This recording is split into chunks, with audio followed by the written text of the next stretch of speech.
Hey there, friends. Welcome to Common Sense, where we're going to multiply a three-digit whole number by a two-digit number in the hundredths place with decimals, of course, to come up with a five-digit number where we'll have to move the decimal two places to the right. Then put it in an open-ended equation editor. And that's the reason why only 12% of the students got a question similar to this correct on last year's test. So if you imagine, when I counted the steps, there's 8 major ones that your kids had to do, but there's technically like 10 or 15 things if you consider, each step in the multiplication process a step where your kids could make a mistake in multiplication and carrying. And so I have an idea that I think you should probably incorporate sometimes, because many of you tell me when we're talking in person that when you're doing math, some of your kids are not motivated.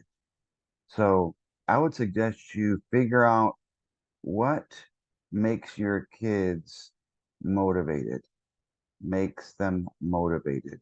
And so we're going to call this M&M motivation, math with motivation, where even though there's more steps than I've got M&Ms in this little package, you don't want to be spending a fortune. So you can buy the individual ones like this, so that the kids won't be touching each one except for their own.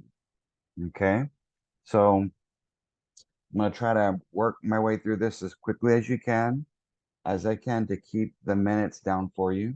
So typically, uh, I like to start with the question. So I'll go ahead and do that, uh, so you can see what probably made the students go off track. The question says, how many people did not get a souvenir? So in order to find out how many didn't get a souvenir, you probably have to figure out how many did. And that's where things started falling apart from the very beginning. Let's now do the problem, which has two sentences in it. Problem period, question mark. There were 740 Dallas Cowboy fans who went to the playoff game against the Green Bay Packers. Happened to use this one just because it happened, unfortunately, not too long ago. If you're watching this in the early part of 2024, only 35% of them were able to get a free souvenir. So as you can see, they didn't ask how many got one. They asked how many didn't get one. And the problem with what they did give was in percent. So that was one of the first steps. Okay. So we'll set that aside. That um, one of the first steps, oh, I got my paper dirty there.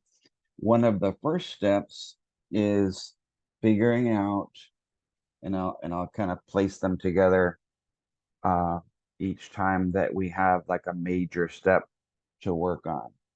So your students are going to have to make sure they're asking for the haves or the have-nots. And in this case, they wanted the have-nots. And so if your students did all the work, so I kind of have all the work shown here below. Oops, the MMs are trying to give themselves credit over here before we've even done the steps. So I did the have-nots first, and then I did the haves.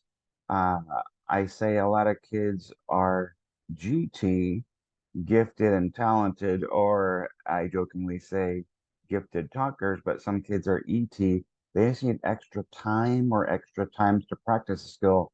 So once they've done the strategy I'll show you with color coding uh, for the correct answer in red 911 and plugged it into the equation editor, then we can do extra practice with the percent that they did not ask about.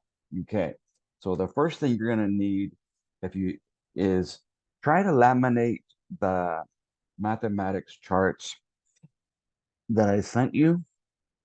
The digital copy has four 8.5 by 11 pages, and the hard copies there's 25 of them in your little bag, and they're 11 by 17 that have the place value, the whole numbers on one side, the decimals, percents, got fractions over here, and then we have my suggested rules to follow when you're doing problem solving that we'll get into from time to time, and then a lot of little keyword things that your kids will be able to remember one skill at a time to know which operation to do.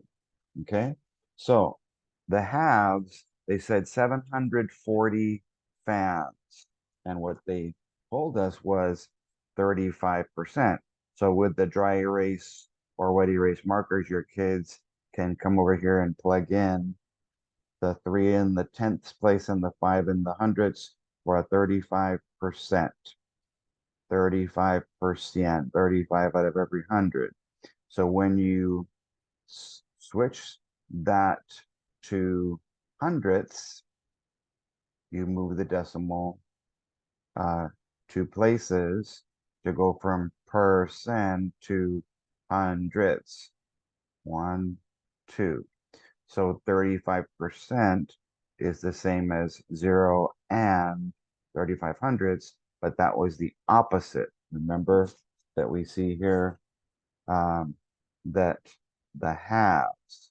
And so when you multiply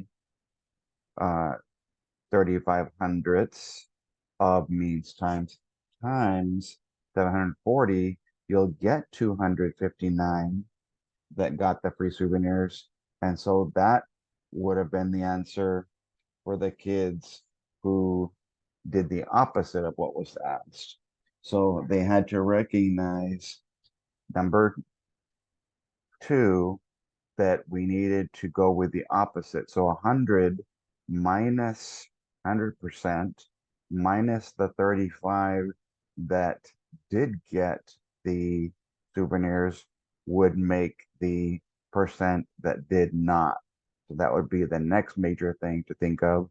And then your kids had to go ahead and convert the 65% to 0 and 65 hundredths, excuse me. And so they would say, well, 65 hundredths uh, times the 740 would get you the 481. And then when you check the work, you can add the have nots, no souvenirs, to the haves, the free souvenirs, and you end up with the 740. But a lot of kids struggle with multiplication, and even more when it comes to division. So I want you to go to page 37 of your mathematics posters. Sorry, 38. That's for division. And you can see I have an activity here called Spider Heroes Mega Multiplication, as easy as tic-tac-toe. So Spider Woman is going to represent the red number when you're multiplying numbers in the one place. And the reason I'm using Spider Woman and Spider Man is that they make little webs. And so you can see, pretend like, and I mentioned up here that superheroes are right-handed, or they're always going to go to the right. So if you think of the numbers on top as little buildings, they'll they'll multiply to the right. And some of this might be silly to some of you, but hey, when your kids are getting 12%, you've got to do something different to improve that. And so the first thing was to be able to make sure by using color coding, you'll see that uh, we have a 4-digit number that's all in red for Spider Woman. Then we play tic-tac-toe, tick to cross off the number in the ones place Spider Woman, tack because Spider-Man is in the tens place.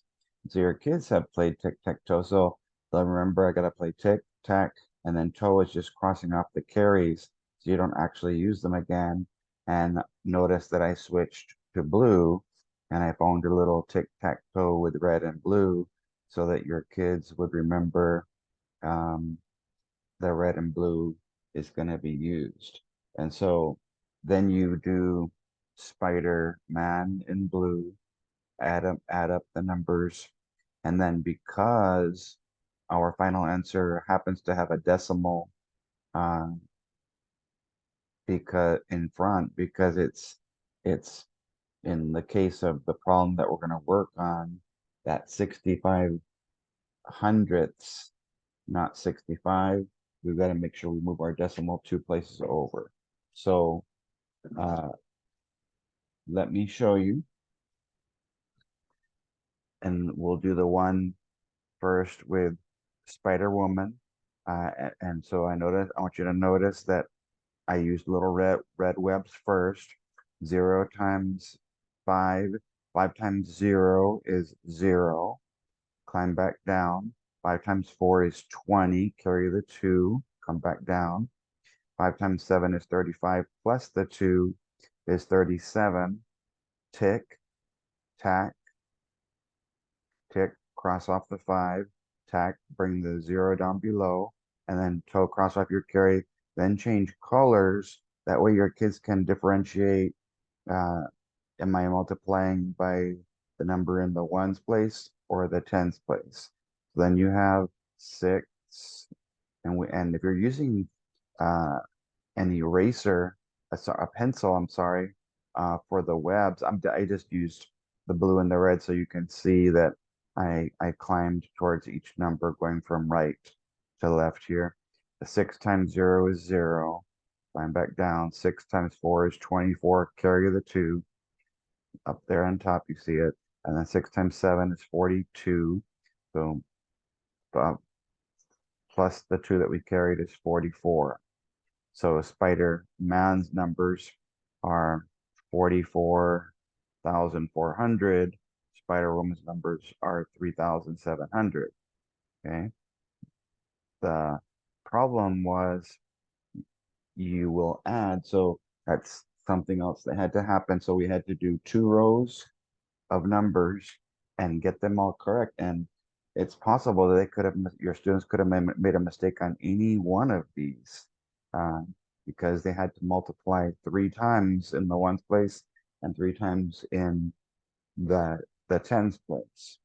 Okay, so the next step is that they have to move the decimal 2 places over because of the decimal that represents 65% or 65 hundredths uh, of the people at the game did not get a souvenir. So the answer would be 481 and no other ones. Okay, so that's our final answer when you move that decimal over, and then you would have to make sure that you plug it in to the equation editor that looks like an open-ended, you would push open-ended calculator 481, and then you can put submit. Okay, you could put 481 period, and that's fine, but that won't be necessary. Okay, but one thing that I would do is to double check your answer like I showed you before. That last step, I always believe in checking the answer. for the kids who can do it quickly enough is to do that extra little practice with the halves using the same colors to practice the multiplication with Spider Woman, tic-tac-toe, multiplication with Spider-Man, add them up, move the decimal, and if you check the number that you have with the people who got a souvenir and add it to those who didn't, that's where you get your 740 that we started with.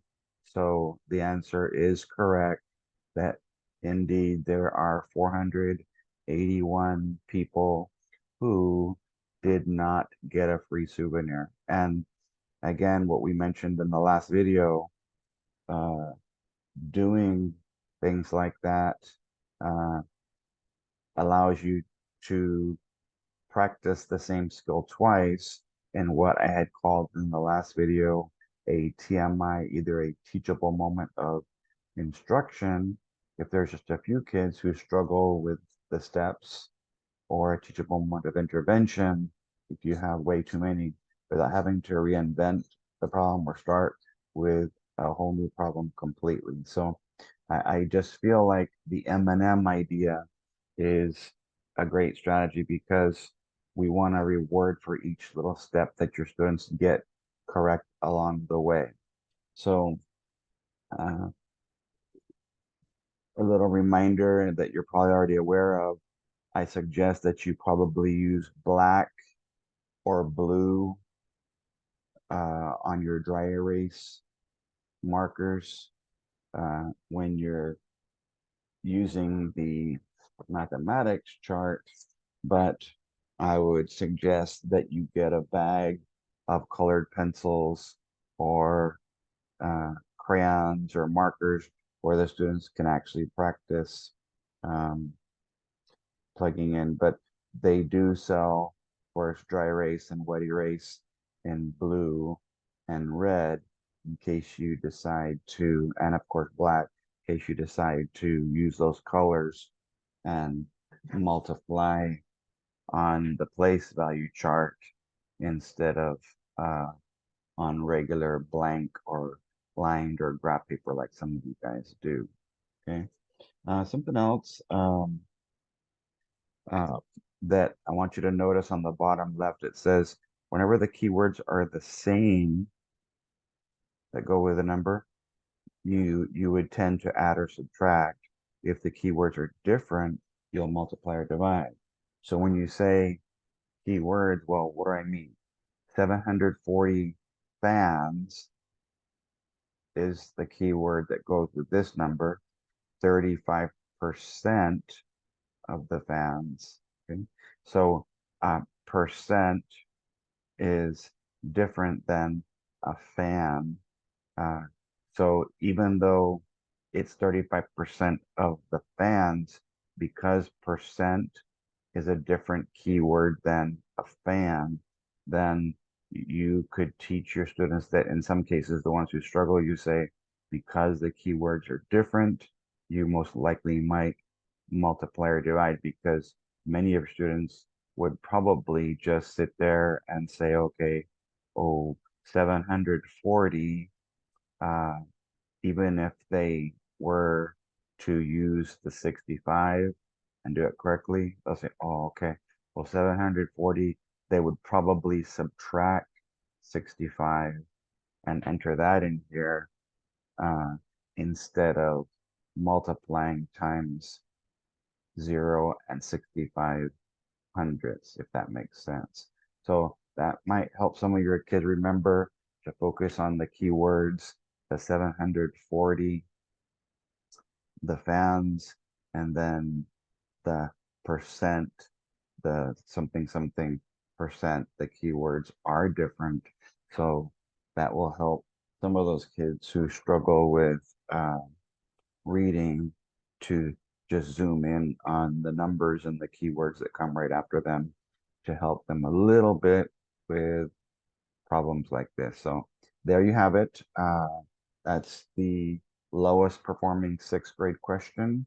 Uh, even though some of you might not be teaching multiplication with decimals, uh, you might be teaching at least 2 by 2 multiplication.